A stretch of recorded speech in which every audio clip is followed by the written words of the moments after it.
Arpa radio exclusive interviews. आप सुन रहे हैं रेडियो अरपा।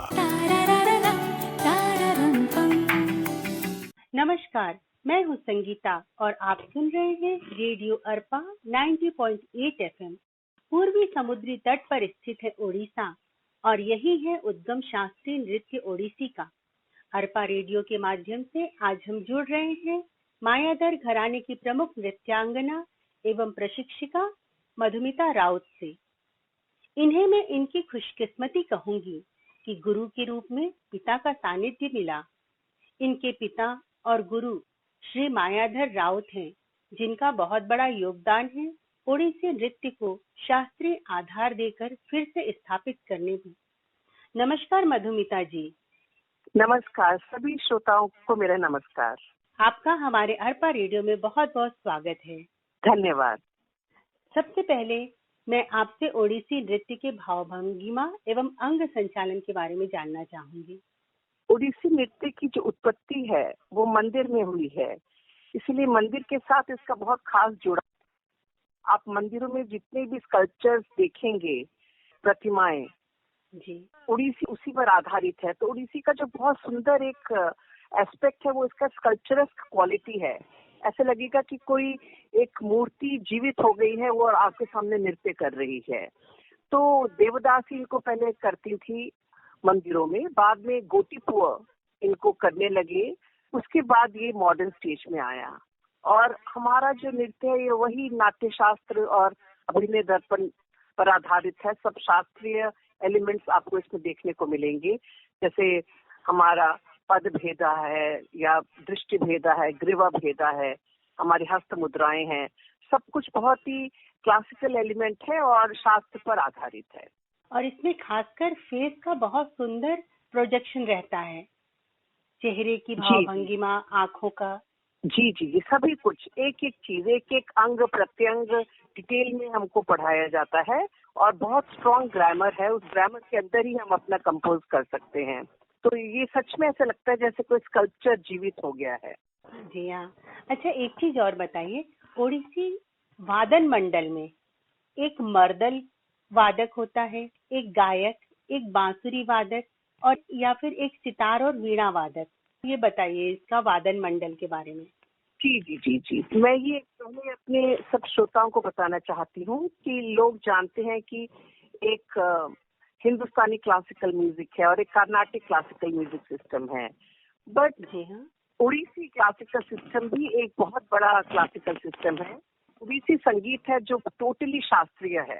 तो ओडिसी नृत्य का एक मुख्य आकर्षण इसका ओडिसी भक्ति संगीत है, जिस पर हम नृत्य करते हैं, क्योंकि वैष्णविज्म में हम रूटेड हैं।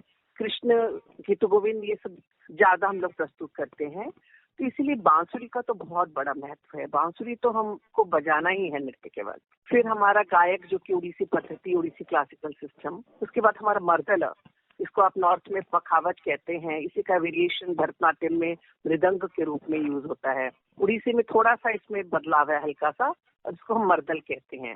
तो ये जो गायक और मर्दल, बांसुरी, ये तो होना ही है।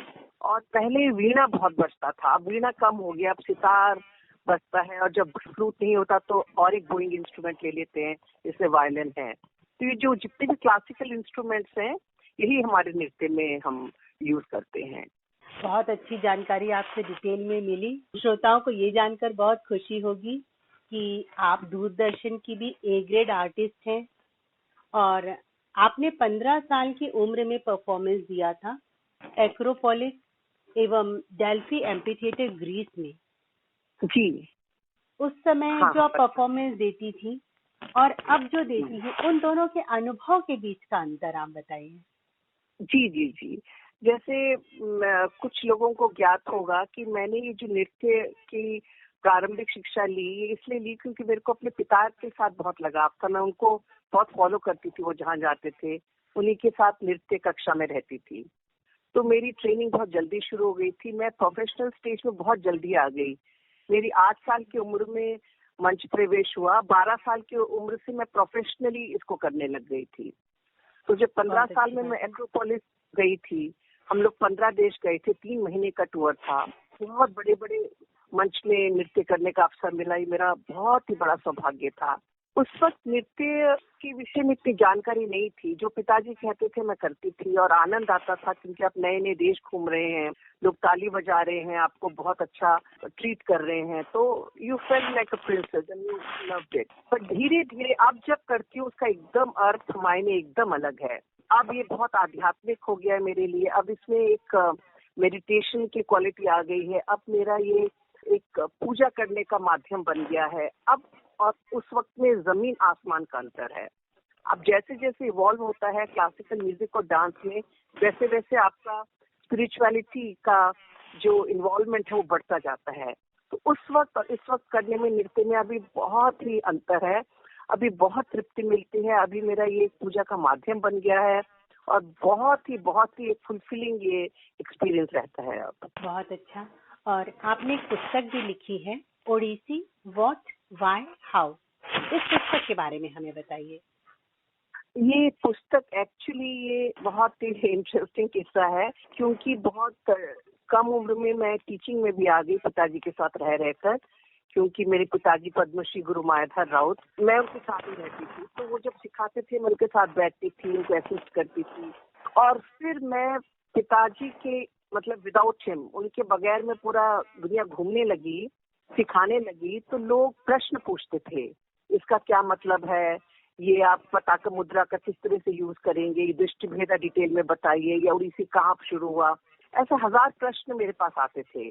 तो मैंने सोचा कि क्यों ना मैं इसको पुस्तक के फॉर्म में प्रस्तुत करूं, ताकि ये मेरे स्टूडेंट्स के लिए आसानी हो जाएगी पूरा इन डेप्थ उड़ीसी का स्टडी करने में। तो इसलिए मैंने ये उड़ीसी लिखा, Odissi what why and how. इसमें इसकी हिस्ट्री से लेकर अभी कॉन्टेम्पररी स्टेज में कैसे किया जाता है तब तक का पूरा जर्नी है, और ये कैसे 1950s में रेजरेक्ट हुआ, डिटेल में है ये उड़ीसी। और मैं सोचती हूँ हर उड़ीसी स्टूडेंट को ये जरूर पढ़ना चाहिए। बहुत सुंदर, ये आपने एक धरोहर के रूप में आने वाली पीढ़ी को दिया है। बहुत सुंदर। आज शास्त्रीय नृत्य के प्रति रुझान आप कैसा महसूस करती हैं? आज की युवा पीढ़ी या उनके बहुत ही ज्यादा रुझान है, पहले से भी ज्यादा है। और विदेश में तो है ही, और विदेश में मैंने नोट किया कि बॉलीवुड के इन्फ्लुएंस भी आते हैं जाते हैं, बट जो क्लासिकल का जो लोगों के अंदर रुचि है उसमें कुछ कमी नहीं आई है। बट भारत में भी बहुत रुझान है, और मुझे 2 तरह का इसमें एक तृप्ति मिलती है। यहाँ जो स्टूडेंट्स का इन्वॉल्वमेंट है वो देखकर बड़ा आनंद आता है, और बाहर जो उन लोगों का इंटरेस्ट है वो देखकर बहुत आनंद आता है। यहाँ तो स्टूडेंट्स को सब नेचुरली आता है। अब आप रामचरितमानस गा रहे हैं, आप कृष्ण पर कुछ कर रहे हैं, अब शिवा पंचाक्षर स्तोत्रम कर रहे हैं, तो यहाँ लोगों के घर घर में ये है। वहाँ आपको बहुत समझाना होता है। और आजकल की युवा पीढ़ी जो है वो बहुत ही मेहनती है, इंटरेस्ट बहुत ज्यादा है, और मैं बहुत मेरे अंदर उम्मीद और आशा है कि जो हमारा क्लासिकल आर्ट्स है वो बहुत समय तक और हमेशा तक जीवित रहेगा, क्योंकि हमारी युवा पीढ़ी ने इसमें इंटरेस्ट लेना शुरू कर दिया है। और मैं ये सोचती हूँ कि अब जो माता पिता हैं और जो गुरुजन हैं उनका भी बहुत बड़ा कर्तव्य है कि हमारी युवा पीढ़ी को इसके अंदर रूटेड रखें। मैंने ये नोट किया है कि माता पिता थोड़े से स्वे हो जाते हैं, बट स्टूडेंट्स का इंटरेस्ट रहता है और वो मेहनत करते हैं। जिसे आपके नृत्य में मुख्य विषय वस्तु या थीम के बारे में बताइएगा हमारे श्रोताओं को। जी जी जी जी, जैसे आपको पता है हम लोग उड़ीसा के हैं, बट मैं यहाँ दिल्ली में ही रही हूँ। जब मैं 1 साल की थी हम लोग दिल्ली माइग्रेट हो गए थे। तो दिल्ली मेरा एक जगह है रहने का, उड़ीसा है जहाँ मैं रहती तो नहीं हूँ बट जाती आती रहती हूँ, और विदेश में बहुत ज्यादा मेरा समय बीतता है। तो मेरे को विदेश के ऑडियंस और दिल्ली के ऑडियंस को लेकर भी कंपोजिशन करना पड़ता है। जैसे कि मैं जब यूपी में बहुत टूर कर रही थी तो मैंने रामचरितमानस के शबरी प्रसंग और पुष्प वाटिका ये सब प्रसंग मैंने लेकर किए थे। और बहुत मेरा जो नृत्य है ये मेरा जाना जाता है कि ये हमारे बहुत हिंदू जो हमारे स्क्रिप्चर्स हैं उस पर बहुत आधारित है, हमारे वेद पर, ऋग्वेद पर। बहुत सुंदर शांति मंत्र ऋग्वेद से मैंने लिया है। बताइए कितना पुराना है, हजारों साल पुराना, बहुत पुराना। तो उसमें किया है। जी जी, तो मेरा जो माना जाता है मेरा जो कंपोजिशन है वो इसीलिए कि मैं वैदिक थीम्स में बहुत ज्यादा काम करती हूँ। मेरे हर कंपोजिशन में आपको कुछ श्लोक मिलेगा, जैसे सर्वे भवन्तु सुखिनः, इस तरह से। जैसे कि हम लोग वैष्णविज्म में हैं, हमारा उड़ीसी, तो हम कृष्ण पर बहुत सुंदर उड़िया गीत और गीत गोविंद के अष्टपदी वो भी करते हैं। और मैंने इंग्लिश पोइट्री में भी किया है। तो बहुत वेरिएशन होता है, बहुत एक्सपेरिमेंट होता है, बट जो उड़ीसी है उसका अस्तित्व हमने कभी नहीं खोया है। हम वही उड़ीसी जो वेशभूषा है उसी पर कॉन्सेंट्रेट करते हैं कि ठीक है, हमको उड़िया साड़ी पहनना है, पाटो पहनना है, संबलपुरी पहनना है, वही हमको सिल्वर ज्वेलरी पहनना है, वही हमको जो हेड गियर होता है जिस पर बहुत मेहनत की है गुरुजन ने, उसको डिस्कवर करके। मैं आपको यहाँ बताना चाहूंगी कि 1950s में गुरुजन इकट्ठे हुए और उन्होंने उड़ीसी को दोबारा रिस्ट्रक्चर किया स्कल्पचर्स को देखकर। तो वो वेशभूषा बनाने में बहुत मेहनत हुआ है। तो हमारे उड़ीसी नृत्यांगना का कर्तव्य है कि उसको वैसे जीवित रखे। तो थीम्स यही है, वैष्णविज्म पर रूटेड है सारा, बट हम दुर्गा और शिव पर भी नृत्य करते हैं। बहुत सुंदर। आप जो वैदिक जो लिखावट है उसको एक मूर्त रूप देने का काम करते हैं अपने कला के माध्यम से। जी हाँ, आज के समय में जो क्लासिकल आर्ट जो सीख रहे हैं, जो नृत्य सीख रहे हैं, उनके लिए आपका क्या संदेश है? आप अगर देखेंगे टेलीविजन या फिर कोई भी ऐसे सोशल मीडिया, उसमें इतना एनकरेजमेंट नहीं मिल रहा है क्लासिकल डांस को।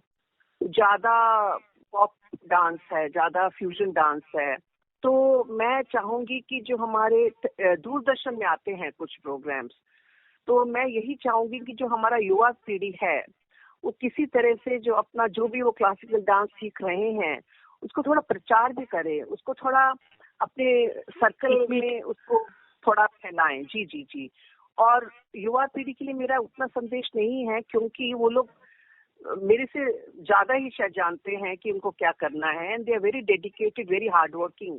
बट यही है कि मेरे को लगता है कि सोशल मीडिया में जो मिलना चाहिए एक वेटेज क्लासिकल आर्ट फॉर्म को, वो नहीं मिल रहा है। तो आई थिंक जो हमारी युवा पीढ़ी है वो इसमें बहुत मदद कर सकती है कि कैसे हमारा क्लासिकल आर्ट को और प्रचार करे उसका।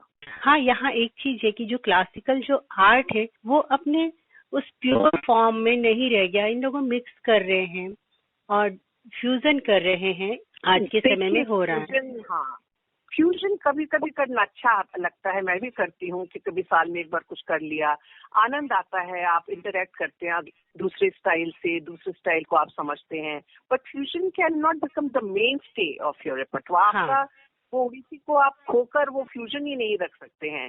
तो मैंने कई कलाकारों में देखा है कि क्योंकि उनका ज्ञान थोड़ा अधूरा होता है, वो फ्यूजन को ही अपना फिर बना लेते हैं कला। नहीं, आपको एक ही कला पूरे समर्पण के साथ सीखना है। उड़ीसी है तो पूरा उड़ीसी सीखिए, छऊ है तो पूरा छऊ बढ़िया से सीखिए।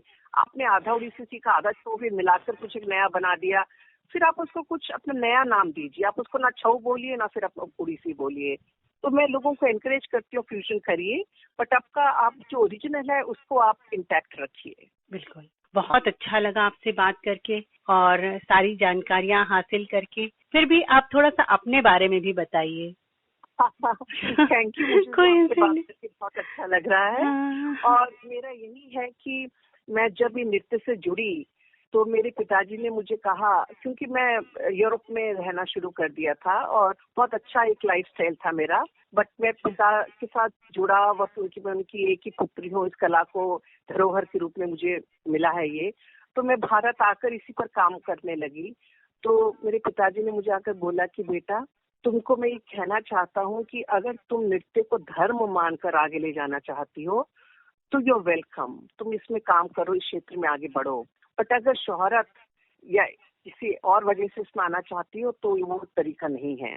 तो मैंने भी, मेरे पिताजी ने उड़ीसी को अपना धर्म मान के किया, हमारा धर्म है ये, तो मैंने भी इसको अपना धर्म ही माना है और पूरी तरह से समर्पित भाव से ना मैं मतलब इसको सिखा भी रही हूँ, इसको कर भी रही हूँ। और मैं यही संदेश अपने स्टूडेंट्स को भी देती हूँ कि दिस इज आवर धर्म। ये आपका पार्ट टाइम हॉबी नहीं हो सकता है, it's a way of life. बहुत सुंदर, बहुत बड़ी बात कही आपने कि ये कला हमारा धर्म है, हमारी धरोहर है और शो ऑफ से और अपने प्रोफेशन से इसको बहुत अलग रखना चाहिए। तट पर बैठे ख्वाब को ख्वाब ही रह जाना है, गहरे तह तक जाना होगा मोती अगर पाना है। आपके लिए मेरे ये शब्द हैं। संगीता जी, मेरे पिताजी भी यही मेरे को बोलते हैं जो आपने अभी कहा। अरे वाह, नमस्ते। हम आपका बहुत बहुत धन्यवाद देते हैं। बहुत बहुत धन्यवाद। Arpa radio exclusive interviews.